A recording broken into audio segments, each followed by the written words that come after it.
pertama kita lakukan pada ibu jari bayi. Saya praktekkan di sini ya. Jadi tekuk ibu jari bayi, kemudian pijat dari ujung ibu jari ke arah pangkal. Jadi sebelah samping ya. Nah, samping ke arah pangkal.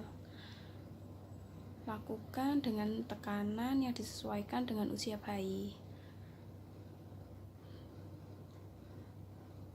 Ini bisa dilakukan repetisi 100-500 kali yang fungsinya untuk memperkuat fungsi pencernaan dan limfa. Yang kedua, lakukan pada telapak ibu jari, jadi pada sini ya, bagian yang paling tebal. Nah, pangkal yang bagian paling tebal ini, kalau untuk bayi ini bakalan cuma satu ibu jari kita, jadi kena semua ini. Nah, ini diputar. Ini lakukan sebanyak 100-300 kali.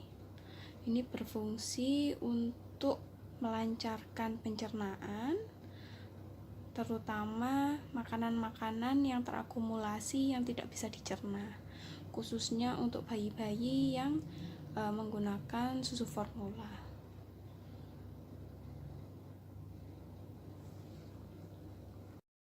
Yang ketiga, masih di telapak tangan. Jadi tarik sumbu tengah telapak tangan ke arah pangkal kelingking, ambil 2/3-nya. Nah, di titik sini, di titik ini tekan dan putar. Lakukan repetisi 100-300 kali. Ini berfungsi untuk memperlancar peredaran darah bayi serta menyeimbangkan 5 organ penting pada bayi.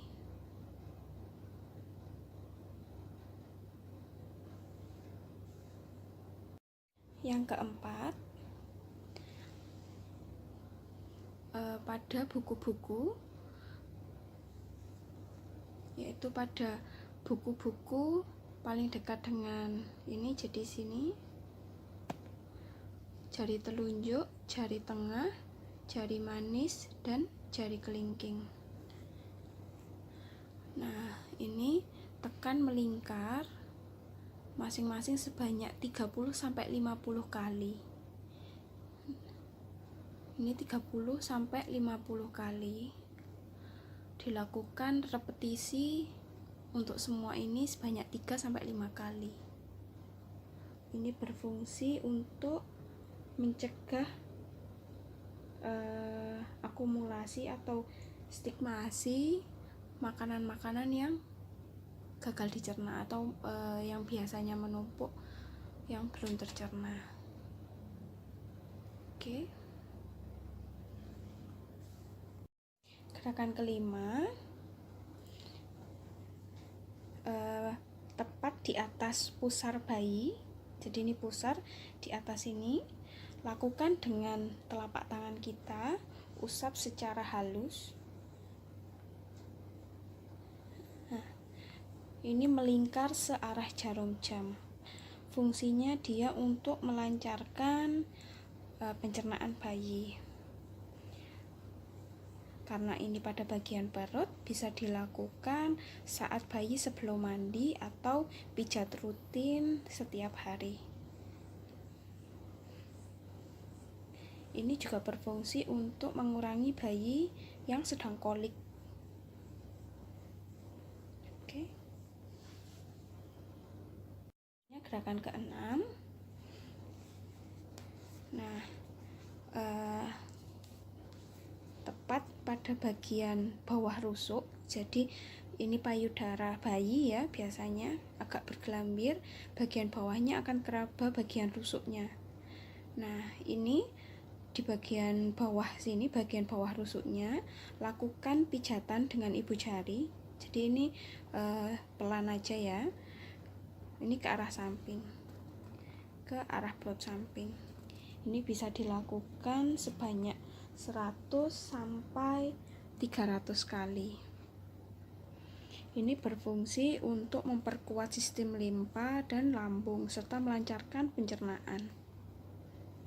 Begini ya.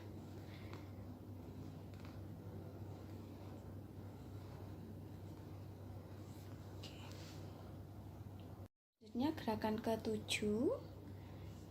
Nah, di bagian tepat di bagian bawah ini, di bagian bawah lutut, bagian bawahnya, terus 4 jari bayi. Jadi kira-kira kalau bayinya jarinya segini ya, 4 jarinya kan 2 jarinya kita. Jadi kita harus bisa ngira-ngira. Itu titik di bawah lutut, 4 jarinya bayi. Nah, di bagian luar, di bagian sini, ini bisa ditekan secara melingkar. Ini bisa dilakukan sebanyak 50 sampai 100 kali. Ini fungsinya untuk mensinkronisasikan sistem pencernaan bayi, khususnya lambung dan usus. Oke ya.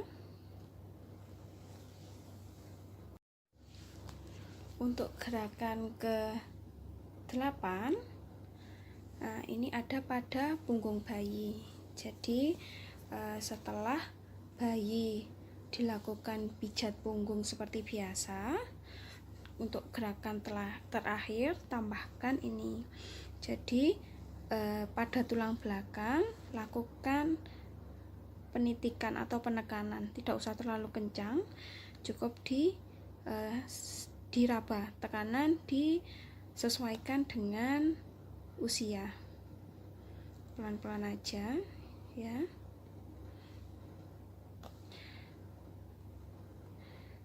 Ini bisa dilakukan sebanyak 3 kali. Dilanjutkan gerakan, jika ini tulang belakang ya, di sampingnya atau bagian paravertebra dilakukan pencubitan, merambat ke atas. Nah, cubitnya jangan kencang-kencang ya, jadi pelan aja. Begitupun waktu penekanan itu juga jangan terlalu kencang, karena ini di sini adalah sistem saraf pusat bayi atau manusia. Jadi berbahaya jika terlalu kencang. Jadi kita cuma menstimulus saja. Jadi kayak ditekannya bukan ditekan ya, diusap. Kayak diusap gitu. Jadi tidak terlalu kencang menekannya. Ini bisa dilakukan sebanyak 3 kali. Dilanjutkan pencubitan. Pencubitannya juga jangan terlalu kencang ya, dari bawah ke atas. Ini sebanyak 3 kali.